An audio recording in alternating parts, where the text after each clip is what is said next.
everybody.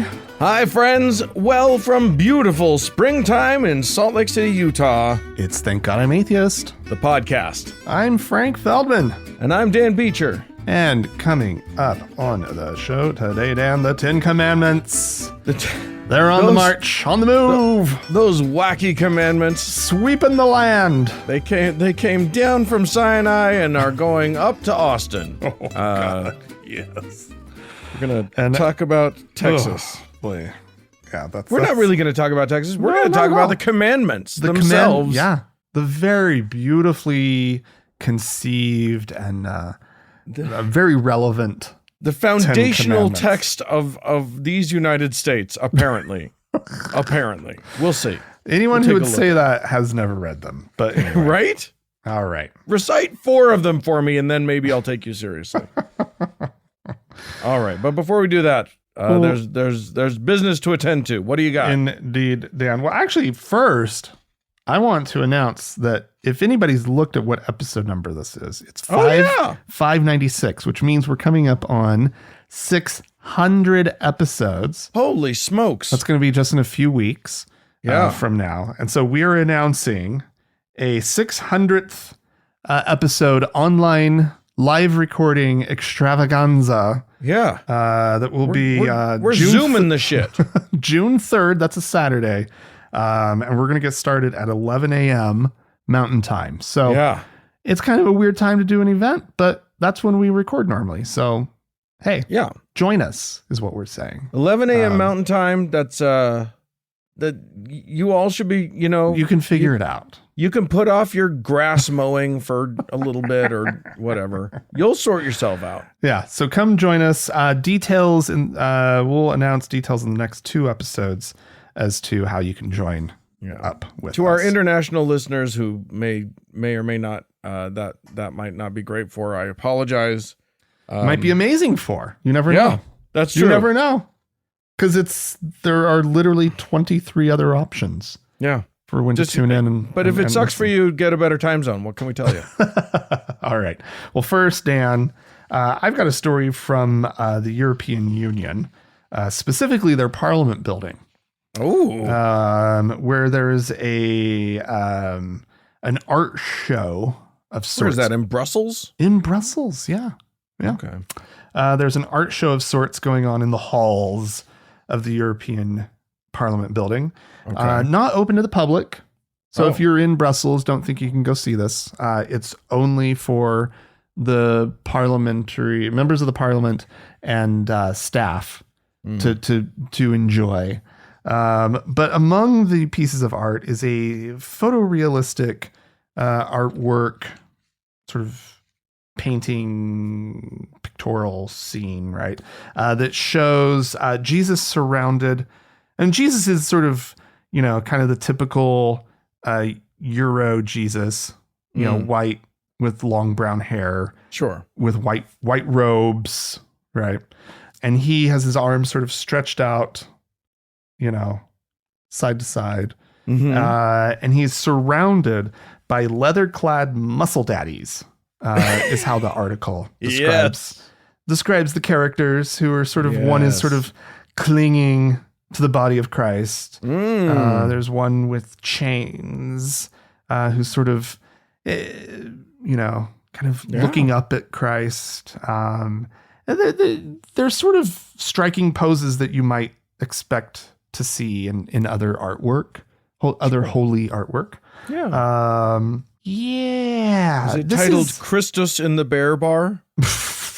No, actually, I don't think the article even mentions a title. That's funny. The name of the artist is Elizabeth Olsen.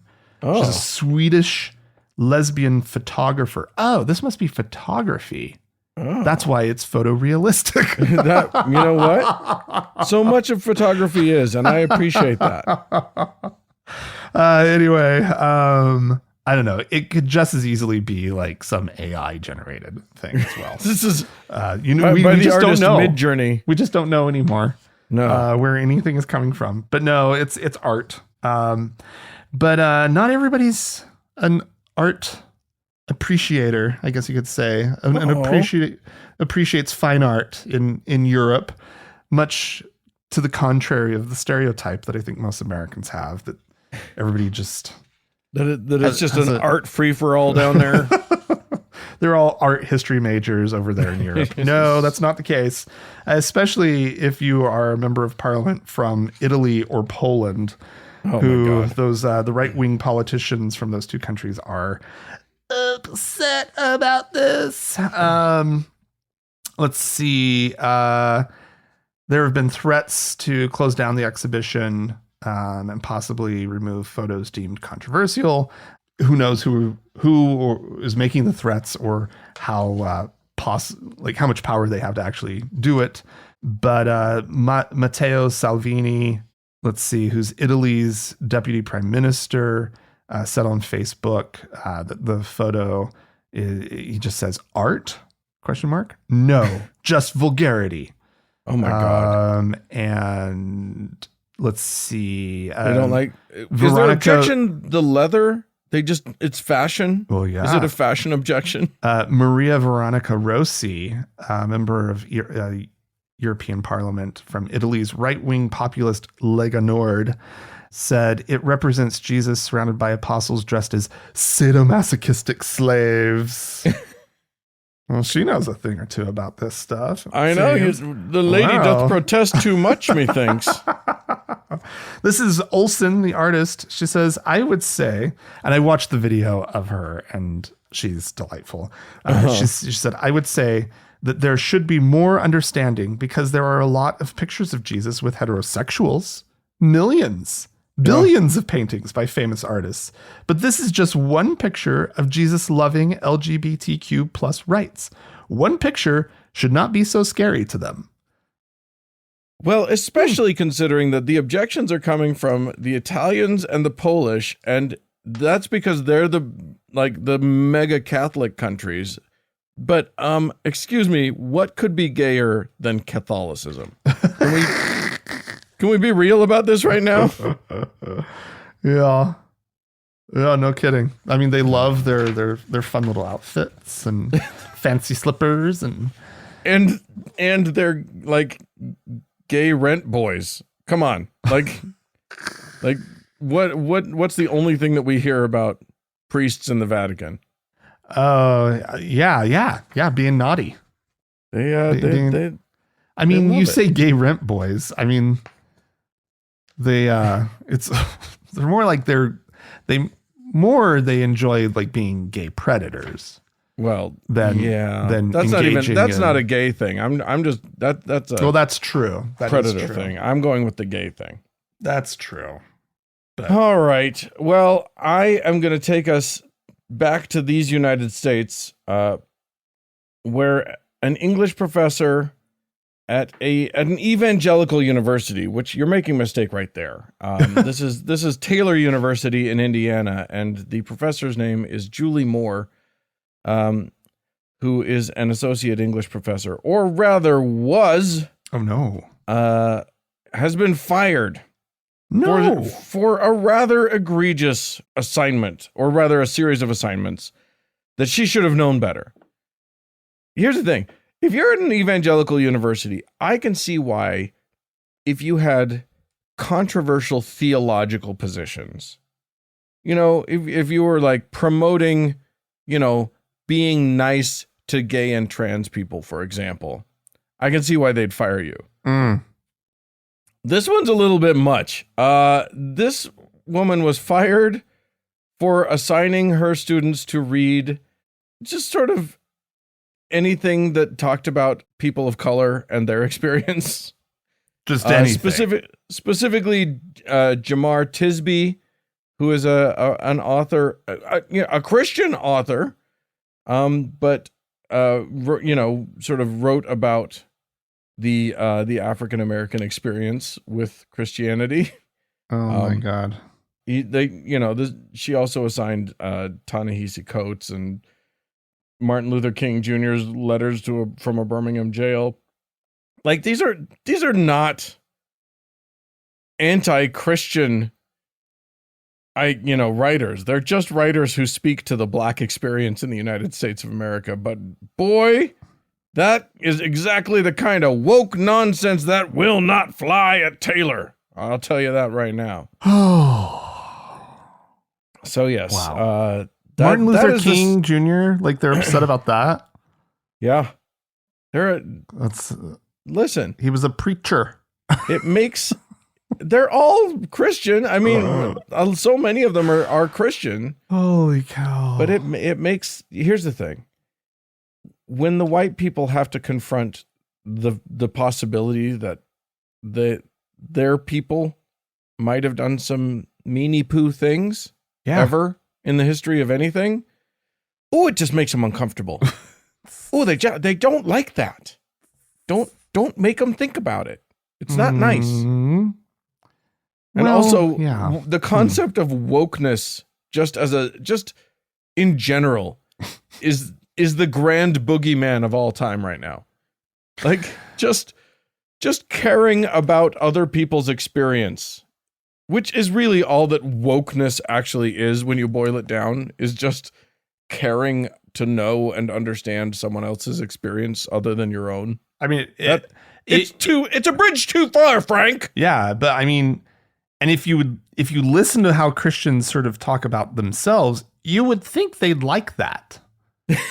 You would think that would be a natural dovetail, right? That Christians who purportedly care about others and love their neighbor want to they want their churches, if nothing else, they want their churches to grow, right? Right. So why not be nice? Yeah. Why not try to understand other people's experience and maybe form find communion with them? Yeah, right? I don't think we're in that era of Christianity right now. That's not the era that we're in. Well, they seem to have lost their way. The pendulum has swung all the way in the other direction, and then broke off and flew further than it. They would have been signing up for the Crusades, is what you're saying. It was This is no longer a pendulum. It has become a trebuchet, and they've flown off the range. No, poor Christians. Yeah. They've lost their way. They're just wandering aimlessly in the wilderness, looking for things to be angry at. Yeah. No, that's too bad. Wasn't that the message of Jesus? Go ye forth and find shit to get real pissed about. I think that was his main thrust. Indeed. That's funny. Well, Dan, there's a religious organization that I believe sometimes we like to buy into they're so nice, right? Oh no, we're gonna ruin somebody else. Oh no, we're ruining another one. This would be the Church of England. Oh, who we've criticized of late because they're not being as nice as we feel like they should be. They just got a new head of their whole thing. Did they? Who? Yes. Well, they're like the king. The king has been crowned. Yeah. So that's so great. Congratulations, King Charles. I congratulate you for your ascension to the throne. Yeah. No, I don't fully. I'm going to admit, everybody right now, everybody out there listening, I'm going to admit to the fact that I don't understand something about this article. Okay. Which is, this is the story, Mike Pilavachi, a 65-year-old charismatic evangelist who founded the sole survivor Watford Church. But he's affiliated with the Church of England. This is a sort of a Church of England ministry of some kind. I don't understand it. But this church they founded has an annual summer festival, which ran from 1993 to 2019, and had an average attendance of 30,000 teenagers who came in from around the world. every summer, right? Yikes. You said teenagers and I got real scared all of a sudden. Yeah. Yeah. Because basically, one person in the article says that if it wasn't the Church of England, I'd say it was a cult. Basically was the quote, right? Yeah. So the Reverend Canon Mike Pilavacci, he is being accused of behaving very inappropriately with the kids. Shocking. He'd basically pick out a group of young men every year, Yikes. 18 to 21 typically, who were athletic, attractive, and from broken homes or with traumatic childhoods. I'm getting very, very tense right now. Yeah, you should, because he would basically make this little special group who, then there was always a little group that, and everybody like had nicknames for the group, right? It was obvious to everybody that these were like picked out and special. Let's see, Mike's Boys or Mike's Favorites. Oh no, were kind of the they were sort of in the upper echelons of the soul survivor circles. He would prey upon them and not pray for them. Nope, he would prey upon them and make them feel special. Right. That's called grooming. Apparently, yes. Thank you. That's real grooming, everyone. Yeah. And which is why I wanted to bring this story up, because we don't do a lot of these stories on the show. Although of late it feels like we're doing more, but I think it's important. And it feels important in the way that like the right is using the word grooming and the way that they're talking about drag queens or, members of the transgender community, right? Right. That it's important to talk about these things so that we understand what grooming actually is, right, and what situations young people can find themselves in that they probably should be warned about, right? In order to protect them from actual predators. Right. Who... Because grooming doesn't look like I'm trying to make you gay. No. That's not what grooming looks like. No. Grooming looks like, hey, you're real special to me. We're best buds. Yep. Let's go on a camping trip together. Yep. That's what grooming looks like. And he would lead them to believe that he held the key to their careers, happiness, and their futures. Because apparently this was a lot of these people. I mean, these are really religious young people coming from all over the world. And apparently a lot of them were especially vulnerable. Yep. And apparently a lot of them were sort of aspiring to join the clergy, right? And so here's this pretty high up fellow, right? He has this international festival that he runs. And he apparently and this is also really fucking weird. Like he spoke in tongues and was very charismatic in that sort of way, right? Sure. And so just getting into a few of the details, what they're claiming is that they were encouraged, these young men were encouraged to receive full body oil massages in their underwear while being straddled by Reverend Canon Pilavacci in his bedroom. Yeah. There were vigorous wrestling matches that could last as long as 20 minutes, sometimes in church, apparently. Oh my God. And let's see, where was the other? Oh, he would tell them, I'm learning massage. Do you mind if I practice? Basically. Right. Cute. Yeah. Clever. These are classic moves. Yeah. Of a predator. And then basically when they were aged out of his program, he just would drop them. Right. So all of these promises of I can get you connections, I can, help you out and blah, blah, blah, blah. They describe the situation as being ignored, dropped, gaslit, and ghosted. Shocking. So that's obviously the festival was canceled probably for COVID-19 because conveniently 2019 was the last time it happened. And this information is now coming out, and he's currently taking a break from the ministry Taking a break. Yeah. Taking a break. He's resigned from the Sole Survivor charity, and the charity commission is looking into these allegations. And I certainly hope that the UK Department of Justice, whatever that is also looking into it, because it sounds like somebody needs to be arrested. Well, yeah.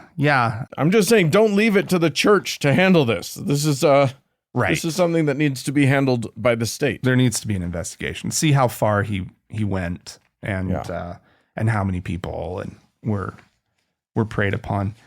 Yeah, it's really, really awful. All right. Well, speaking of awful, as if a term in prison in these United States wasn't bad enough, some news has just come out about a group called Prison Fellowship, which is an evangelical Christian organization, and they have a streaming service or some sort of video film service that they've managed to get pumped into a bunch of prisons in the U.S. More than 300 correctional institutions in 49 states. Wow. And now they've just announced that they've secured rights to get The Chosen, the very popular TV series about Jesus, pumped into the prisons. So nice. Woohoo. Whoa, that's quite the accomplishment. These prison isn't bad enough already.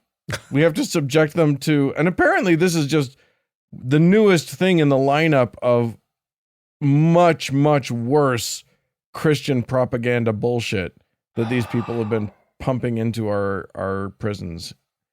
And I'm sure that, like, if we wanted to offer some sort of secular entertainment for the prisoners, we would be told no in no uncertain terms. Yeah.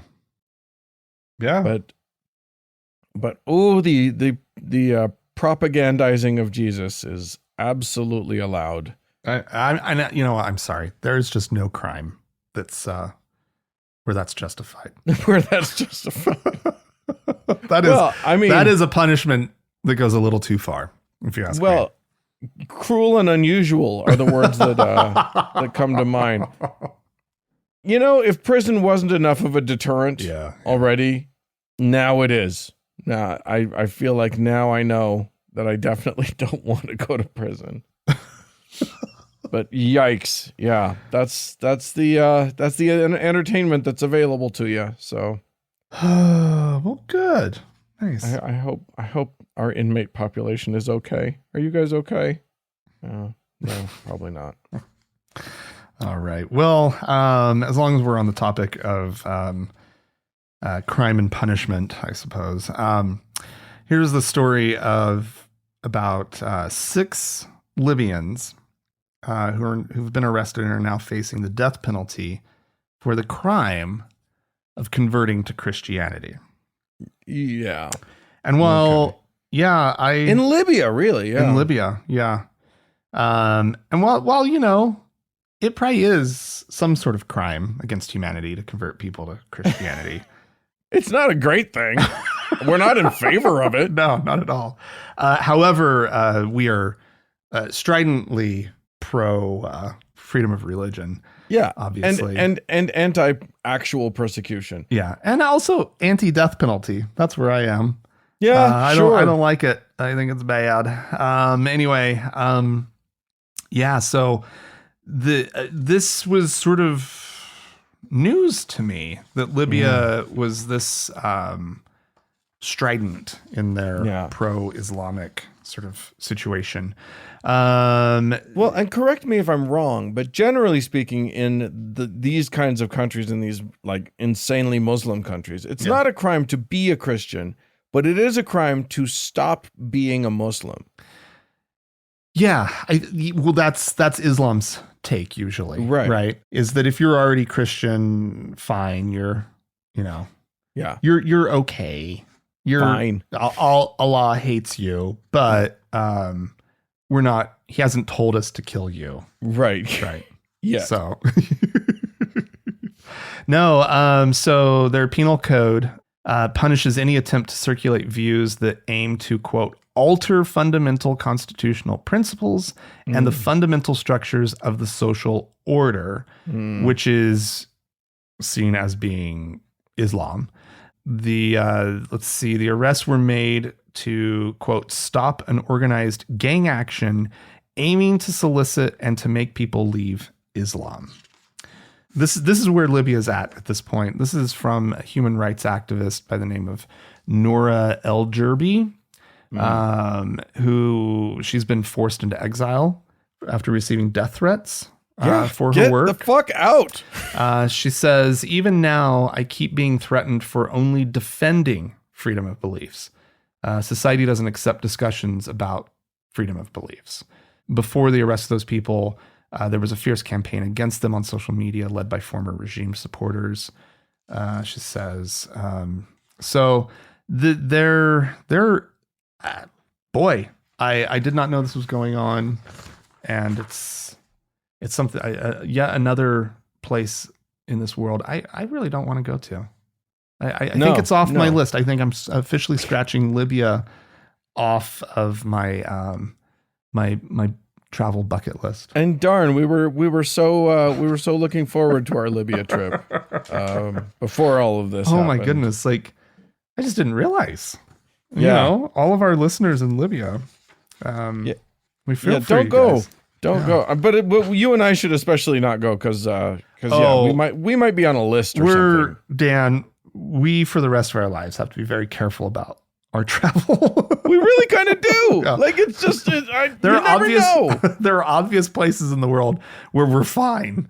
But there are plenty of places where I'm going to be just double checking a few things before I enter. Dear State Department, can I go to here? I'm an outspoken atheist, and I've said really, really brutal things about the following groups. Right, exactly. Yeah. Anyway, there you go. Yikes, Libya. All right. Well, I'm going to go to an equally terrifying place.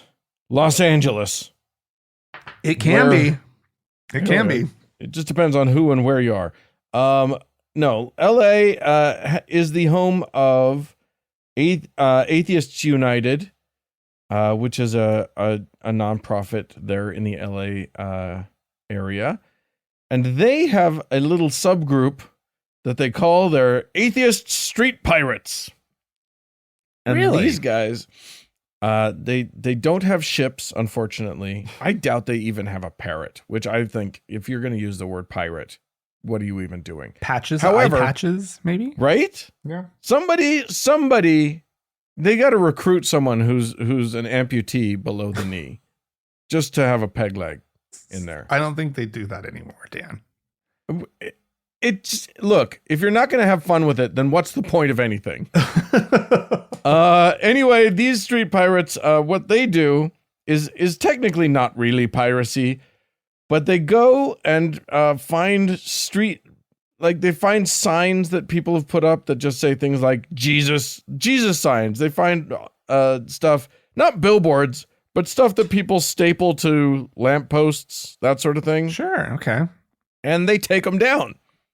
Oh, because technically it's illegal to post those. That is not a legal thing to do. So really, all they're doing is cleaning up litter, which is nice. But yeah, they literally go and track all the signs that are put up. You know, there's signs that say things like Jesus, the way, the truth, the life, or John 3:16, or Jesus or hell. And these people will print up these banners and then attach them to chain link fences over overpasses, that sort of thing. So people have started to keep track of them when they see them, take pictures of them, and then post about where they are. And these guys go and clean them up. Good for them. Yeah. First of all, and they just had an art exhibit of all of the signs that they've taken down, which is kind of cute. Yeah, I think that's really fun. They're doing some good work because first of all, it's just junking up the city, all these signs, right? And second of all, I love it. Well, and it's spread across the country. More people, little groups are doing it all over the place now. There's a guy who is who is maintaining a Google map of all of a database of all of the places where people have taken photos of the signs and then taken them down. Okay. So yeah, you can look that up and find it and go around and do your own kind of piracy. We would never encourage you to do anything illegal. Don't take anything off of the church's property. But no, if you see someone marring the public landscape with bullshit Jesus propaganda, you can take that. You can undo the bullshit that they do. I don't know. It's not important in the scheme of things, but it's nice. It's nice for us not to have to look at that shit as much as we do. Indeed.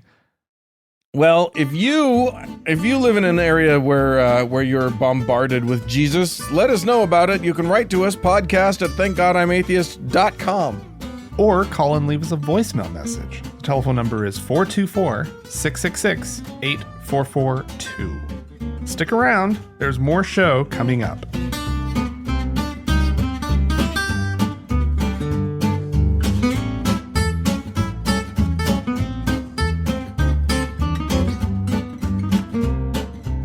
Well, Frank. Dan. In Ohio, as in many parts of this evil country of ours, they are currently debating House Bill 68, which is an attempt to ban all gender-affirming care for trans kids under 18. Yeah. Which, of course, they are, because this is the worst of all possible timelines. And in the hearings for this bill, they listened to nary a doctor. Not a single doctor was called on to testify about this bill, but you'll be shocked to learn that at least one minister was. Oh, of course. Because they know so much about these things. They're the best informed about everything, really, when it comes right down to it. And this particular minister basically started at sort of in the middle of his testimony, threw out the idea that if you can't say Jesus Christ is come in the flesh, your body is possessed, most likely by demons.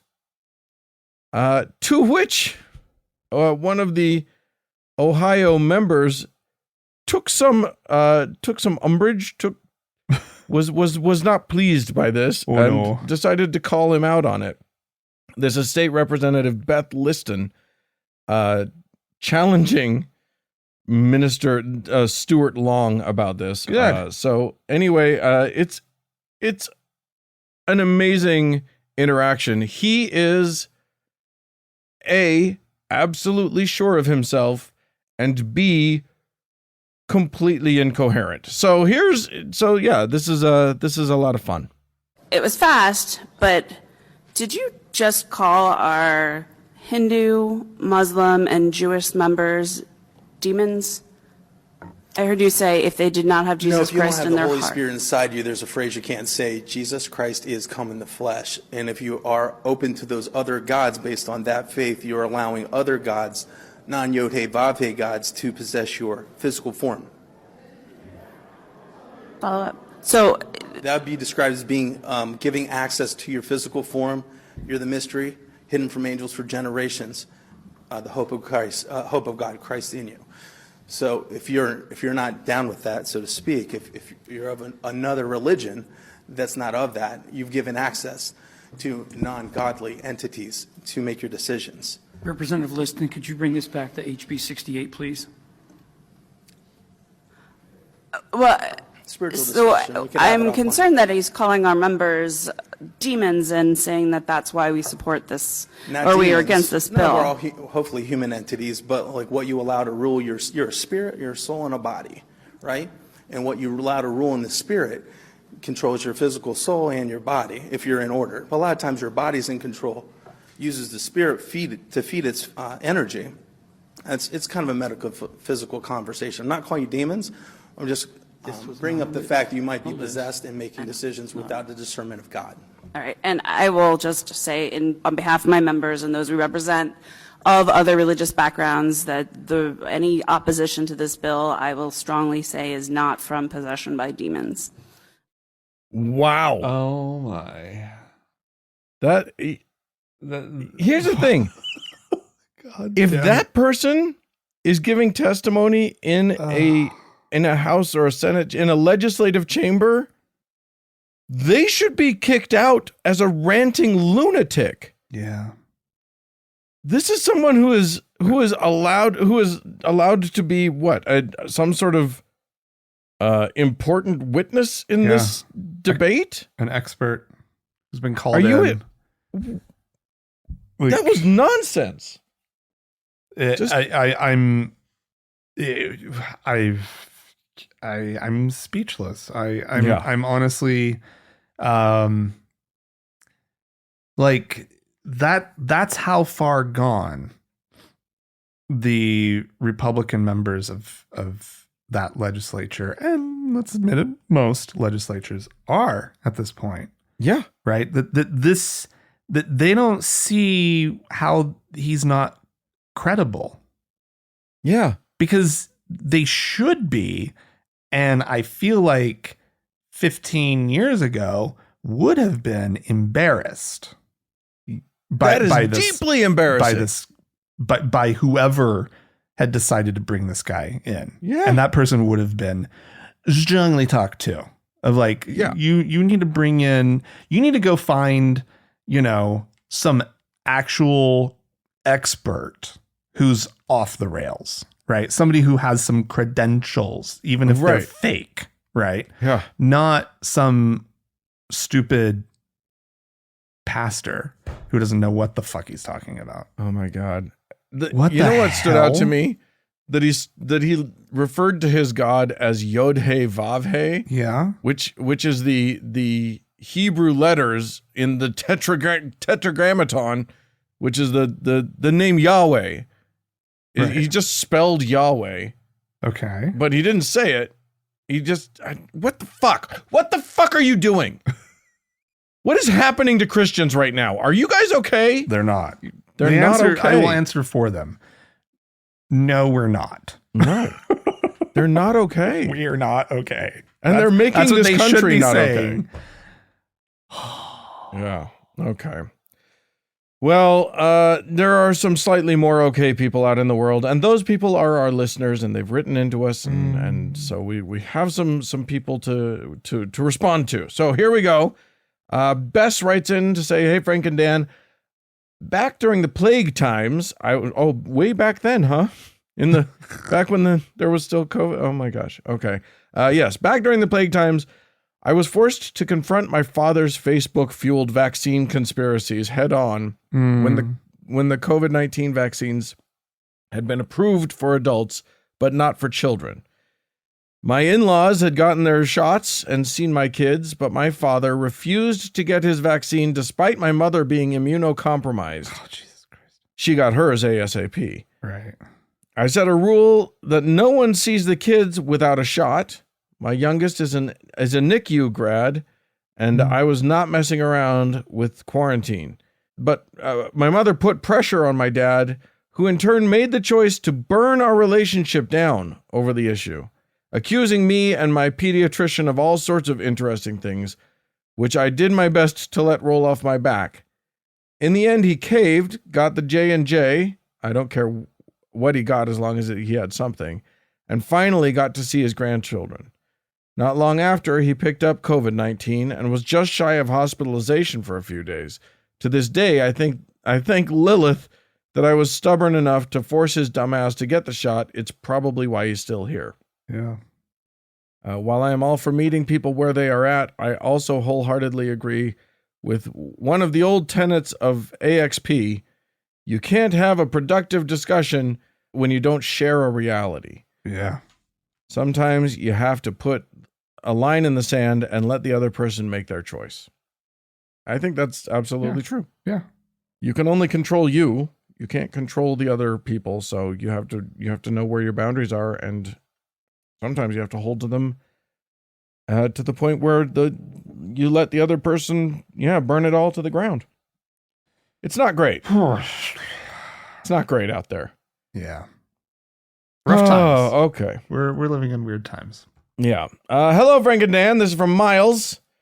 The conversation at the end, I think at the end of last episode, struck a chord with me. I'm a closeted bisexual man who has a very religious mother. Like Frank said, I want my mom to know me, but I don't think she would accept me. I'm old enough to take care of myself, so I'm not in danger. I am married with a house and a good job, and I just figured this out about myself in the past few months. Lately, my mom is dropping not-so-subtle hints about getting right with God, and I haven't been able to tell her that I don't believe, and I never will again. Didn't mean to dump this all on you two, but it's been a very confusing year for me. Oh, Miles, yeah, that is a confusing time, and we support you. Sorry. Yeah. I don't have much in the way of advice because I don't know Miles or Miles's mom. Right. But and only you can figure that shit out. But yeah, I totally get that. And the getting hounded to go back to God is never fun. No. Yeah. It is one of those things that, you don't have to reveal much about yourself to say, Mom, I need you to stop with the hounding me. I understand that it's coming from a place that you think is love, but I need you to stop. That you think is love? Don't say it that way. Yeah. Don't say it Dan's way. Never do that. That's not what I'm suggesting at all. I know you think this is love. I know Mother. You believe that what you're doing is loving me on some level. In some insane universe, you think that this is how love works. But I'm just going to say, please stop. Indeed. And finally, Samaya says, Hi, Frank and Dan. Thought I would share a funny story about my atheist 13-year-old kid. Recently, we were talking about the attacks on trans community locally and nationally. I explained to her that it comes from people's religious beliefs, and it's bullshit. She is especially baffled by the whole going to hell stuff of religious people. Because she's never known religion, it is very foreign to her. So she had a different take on the whole thing with trans people, the devil, hell, God, etc. Her theory is that the devil, if he exists, is more accepting of people than God is. She said that if God is going to banish someone because they are part of the LGBTQ community and the devil will take them in, well, he's better than God. Her theory also includes that he has probably left because he didn't like all that intolerance in the first place and may have been non-binary. So there you have it. I love it. The devil's an ally. Yeah. It's exactly. I mean, how do you argue with that? I love that take. Yeah. It's again, you're not wrong. But evil.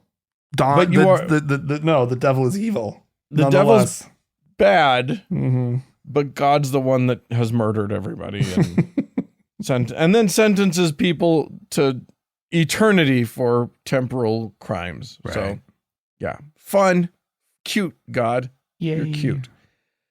All right, well, we got some folks to thank. We got a couple on the on my end, who are both, I'm going to say, teachers in our ironic priesthood. We'll call it that. So thanks so much to Katrina. Your blessings be upon you, and congratulations on your new magic powers. And to Kara. Do we have anybody on your end? We do indeed, Dan. We have a new priest by the name of August. Oh, so loving it. Thank you so much. If you'd like to join in supporting the show, you can do so. Go to our website, thankgodimatheist.com, and click on the support tab. There's PayPal, there's Patreon, and also you can just leave us a nice little 5-star review. We like that too. Yeah, go do that. And as always, Dan, we have our top donor to thank, our Lord and Savior, Lennerme. That's what you get this time. More show coming up. Don't even know what that was.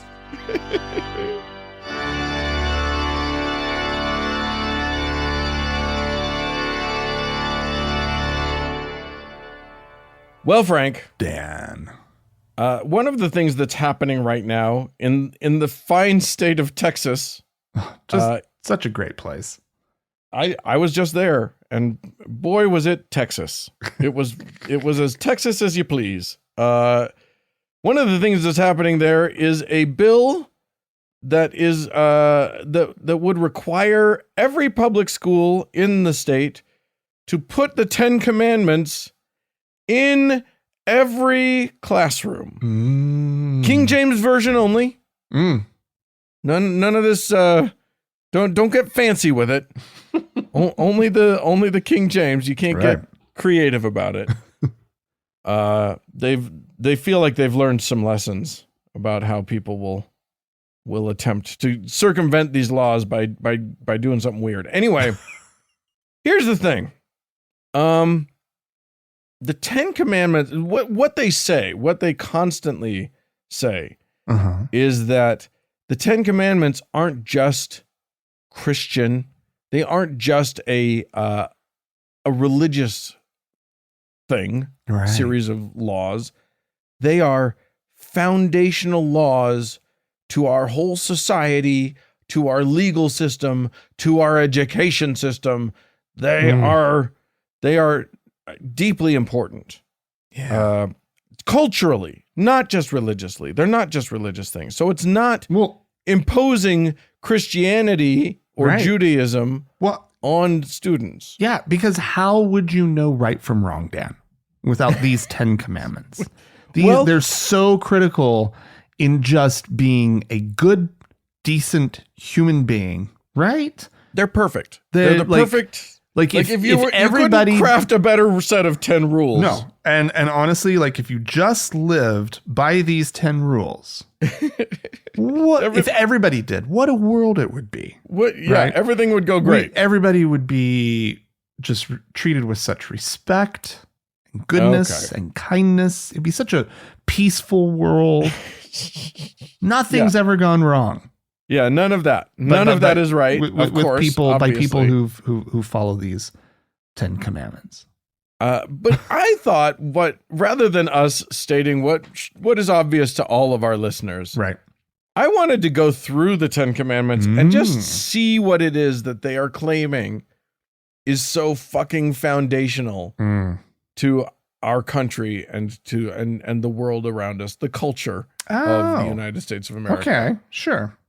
So I'm going to go through. We're going to just talk about them. First of all, I don't know if you was it a Colbert clip where he was talking to a legislator about the 10 Commandments and then said, "Okay, name them," and the guy could get through like 3 or 2 or something like that.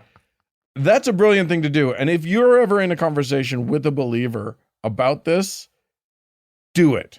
Say name them. Right. I guarantee you they can't come up with more than 5.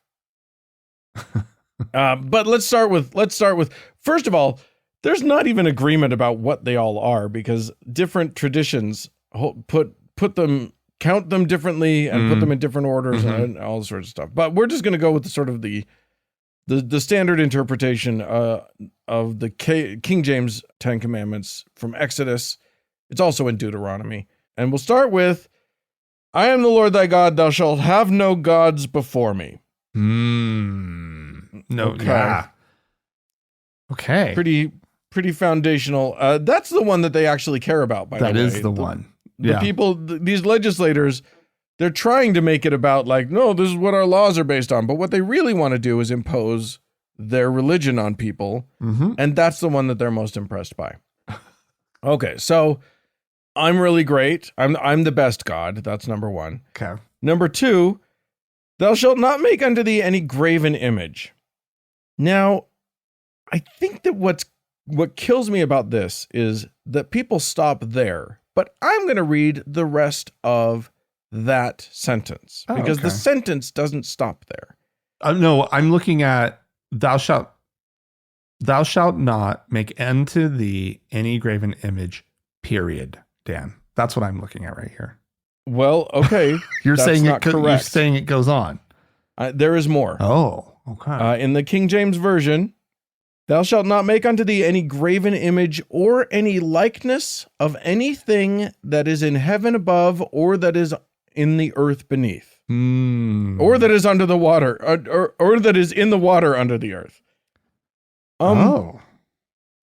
That is pretty clearly a prohibition against art. Yeah, that's what it sounds like. But that's not how they teach it now. Now it's about like worshiping objects, like having objects that you would put, not worshiping objects, but having objects that you might put before God. Right. Sure. And here's the thing. But that's actually covered in another one of the. It goes on to say, thou shalt not bow down thyself to them, nor serve them. Guess what? What do you think a crucifix is? What do you think an image of Jesus is? These people kneel down before these images and cross themselves and pray to them. Catholics and their saints, forget about it. Yeah. These people are constantly, that's number 2 on the list, and they are constantly breaking that rule. It's amazing. But let's go on, because I don't actually care about that. That is not, there's no moral failing in making a graven image of anything. Nope. There's nothing wrong with that. Number 3, thou shalt not take the name of the Lord thy God in vain. None of them understand what that means. Dan, tell us. Well, I mean, it can mean a number of things, but probably what it means is that you don't swear in the name of God that you'll do something. Right. And then not do the thing. Right. It's not saying, oh my God, which is what I learned taking the Lord's name in vain was. Holy Jesus. That's not it. But that's what I learned it was. That's how I was taught. Yeah, that's what everybody's taught, Dan. Yeah. Yeah. All right. So far, not a single one of these has been anything that applies to anyone but Christians. Okay. Right? You can't make the case that any of those are foundational rules that apply to anyone but other Christians. Well, and it's also just like, look at me, I'm God. Right. You need, like, look at how special I am. You better treat me specially. Right? Yeah. I'm really, really important. Do you even know who I am? And number 4 is no better. Remember the Sabbath day to keep it holy. Yeah. That literally none of those, the top 4, none of them apply to any, you can't even make the argument that they apply to anyone but believers. I keep saying but Christians, but it also applies to Jews, I suppose. Yeah. Well, and I mean, what I wish this said was that it was like, remember the Sabbath day as a day off. Yeah. And go do something that you want to do instead of toiling in the field. Right. Or building some pyramid or whatever. Or working, it's basically a labor union reference. Yeah. Okay. All right. Fine. None of these have applied so far. Next one, honor thy father and thy mother. Fuck you. What is it? How does that apply to anything? We've gotten through 5 of them now. None of them have applied. None of them are rules that should, like, literally no one that believes these deeply held, these are most amazing rules would say that if your father, beat and molested you or whatever, that you need to honor that person. Hello? Yeah, no, that's okay. I agree. Yeah, that's but it's a commandment, Dan. It's a commandment. It's a commandment. You must. How do you get around that? Oh man. Okay. So that's the first 5 mean nothing to us. Nothing. Now we're getting into the ones that finally mean something to us.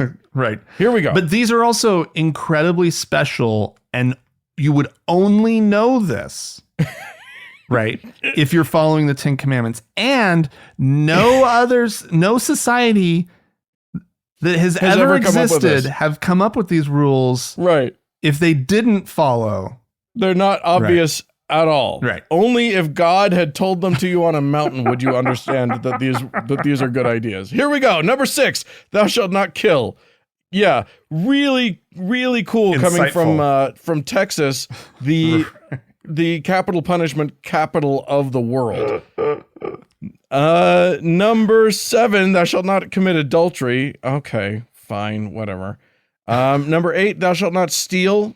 Good. Fine. Yeah, probably Nobody don't. else ever came up with that either. Right. Thou shalt not bear false witness against thy neighbor. That's a good one too. I'm fine with that. Yeah. And then finally, another stupid one. Thou shalt not covet thy neighbor's house or wife or his slaves or his animals or anything. You're telling me that it's important not to want something in America. In the United States of America, you're saying covetousness is a bad thing. Because I got to tell you, well, coveting is more a part of our culture than the 10 Commandments have ever been. I mean, though, I mean, you say that, I think it is, it's reasonable to question that aspect of the American. Oh, sure. Psyche or character or whatnot, right? Like, okay, modern life, not just in America, but, you know, typical around the world.